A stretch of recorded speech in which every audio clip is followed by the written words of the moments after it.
ভালোবাসে। দুইজনের ঝগড়া এমন পর্যায়ে পৌঁছেছে, তো আপা একটু নমনীয়, আপা বললো যে ঠিক আছে, সন্তান কাকে ভালোবাসে এটার জন্য একটা পরীক্ষা করা হোক, ঝগড়া আর দরকার নাই।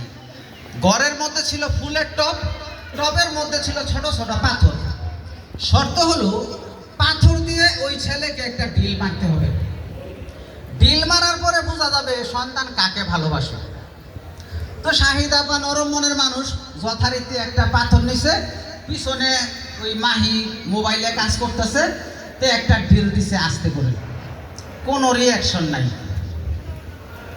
তো দুলাভাই চিন্তা করছে যেইভাবে পাথর মারছে এর কোনো রিয়াকশন নাই, এবার উনি একটু বড় পাথর নিছে, নিয়া মারছে ও একটু জোরে। পিছন থেকে মাহি কয়, কোন শালা রে? মোবাইল আমাদের সন্তান সন্ততিদেরকে আমাদেরকে এত দূরে নিয়েছে, আসলে সন্তানরা আর এখন আমাদের ভালোবাসে না, মোবাইলকে ভালোবাসে।